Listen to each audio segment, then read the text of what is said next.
So I'd like to talk about the topic of the buoyant force, um, or what we'll find out is really called Archimedes' principle.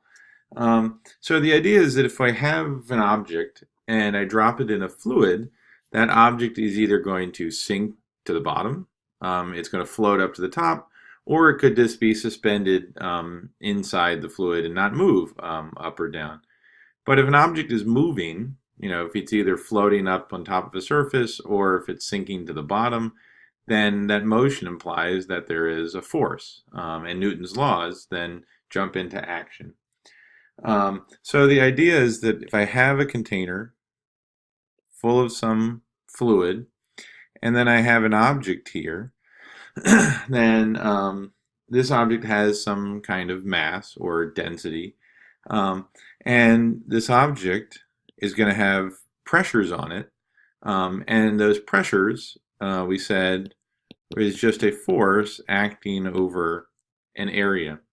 So in previous section, we looked at it and said that the pressure is depth dependent.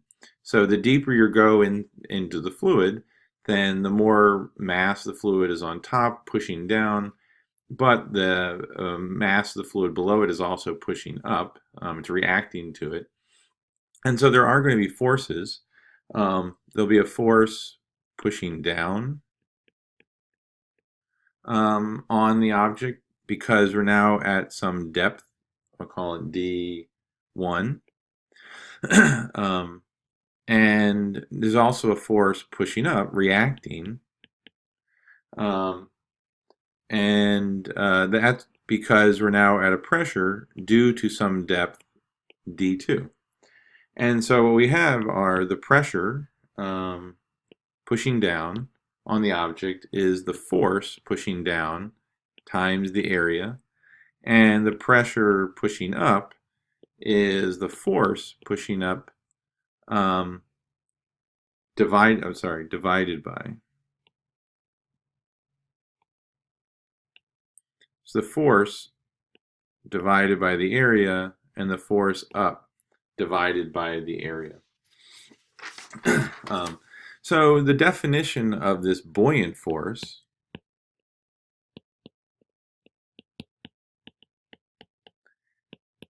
F sub B is just the difference in the forces. So the force up minus the force pushing down. So you have this difference in the forces. And so what you can have is, if I have an object that is suspended in this fluid, then I could either have a buoyant force pushing up on it. So that object then is going to be pushed up out of the fluid, it's going to float. Or it could have a buoyant force which is going to be pushing down on it.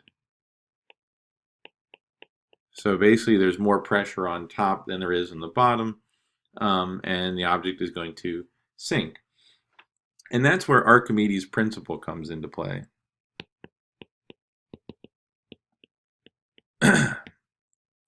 So what Archimedes found, and not in this language that we use with forces and Newton's laws, but what Archimedes found was that the buoyant force, this FB, is equal to the weight of the fluid, not the weight of the object, but the weight of the fluid displaced. So if I have an object which is inside the fluid, right here, then the buoyant force is now related to if I was to remove that object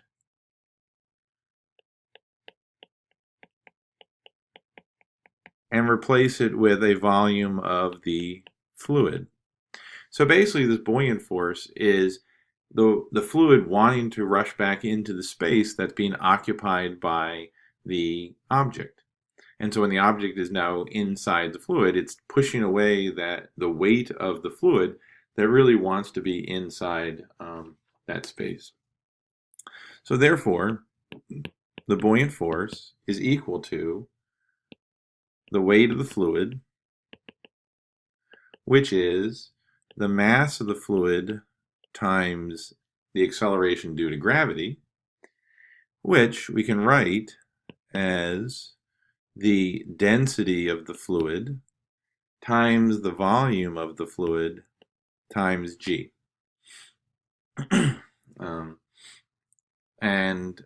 Now, since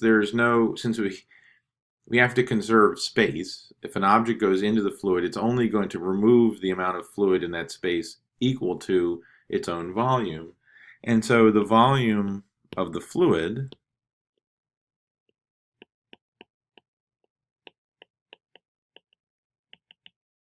is equal to the volume of the object.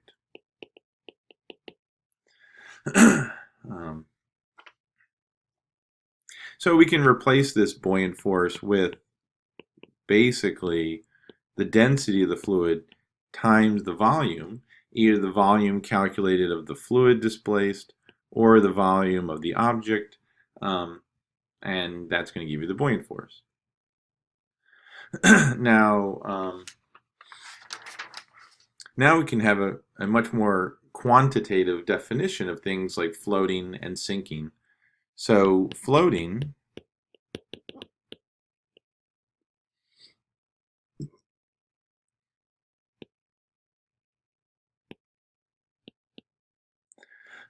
is we now have the weight of the object, and the other force is the buoyant force right here. And so if the buoyant force is much bigger than the weight of the object, then the object is going to be pushed up and it's going to float. Now remember, the weight of the object is equal to the density of the object times the volume times g, and the buoyant force is the density of the fluid times the same volume times g, and therefore if I use our equation here, that means that the density of the fluid is greater than the density of the object, which is something that you probably learned as a kid. That, why do things float? Well, the object is less dense than the actual fluid, so it sits on top of the fluid. In terms of sinking, it's the opposite. Now we have the weight of the object, and the buoyant force is now pushing down. And so what you get is a buoyant force. I'm sorry.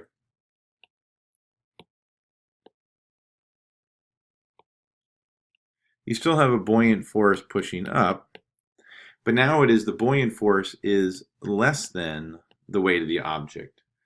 And so in terms of these forces, since the weight of the object is greater than the buoyant force, then Newton's second law kicks in, and the object is going to sink to the bottom with an excess of forces.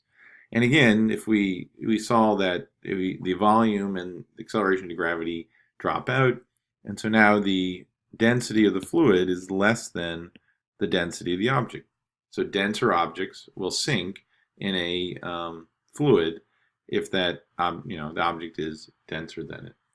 If it wants to remain motionless, it's just going to be suspended in the fluid without moving. Then that's actually Newton's first law. The buoyant force is equal to the weight of the object, which means the density of the fluid is equal to the density of the object. And so whatever object is dropped in is just going to sit there and not move. Okay, so let's take a look at an exercise So here is example 13.6 from the third edition. And this is the classic problem where supposedly Archimedes discovered this principle. And it's the fact that we have a crown made out of a precious metal, but the king thought he was paying for a gold crown, so he gave the metallurgist, the goldsmith, enough money to buy gold. The goldsmith maybe then could be cheating him and taking a cheaper metal that looks like gold but is not actually gold, or a cheaper metal now covered in gold. And so the king wants to find out, is the crown made of solid gold, or is it just a cheaper metal hidden by a layer of gold? So the test that we're going to perform is we're going to suspend the crown in a fluid, and we're going to suspend it and then measure the tension in a string that's tied to the crown. And now the crown has a weight to it, W sub 0. And so what we have is these forces. We have the tension going up, the weight going down, and the buoyant force pushing up. And now the tension is read off as 7.81 newtons. The weight of the object outside of the fluid is 8.30 newtons. And what we want to find is, what is the density of the object? Well, we can basically just apply Newton's first law, which says that the sum of the forces in the y direction are 0, and our forces are the tension minus the weight plus the buoyant force. And the buoyant force, we said, was the density of the fluid, which in this case, let's take to be water. So that's 1,000 kilograms per meter cubed, times the volume times G. Now the weight of the object is its mass times G, or its density times its volume times G.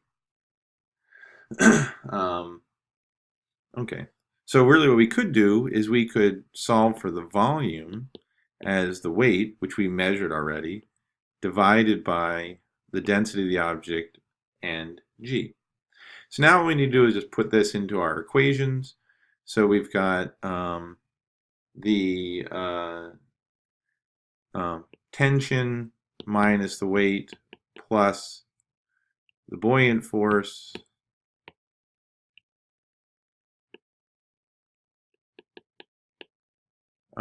is equal to 0.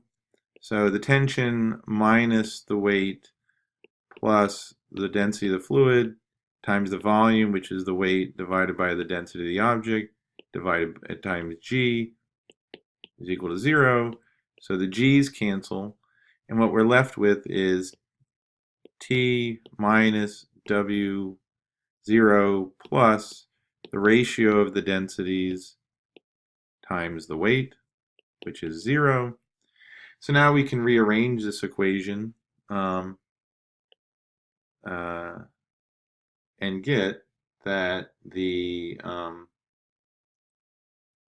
so basically the density of the fluid divided by the density of the object is 1 minus the tension divided by the weight. So in the end, if you put all the numbers in, what you should get is a density of the object, which is 17,000 kilograms per meter cubed, which is not the density of gold, which is 19,300 kilograms per meters cubed.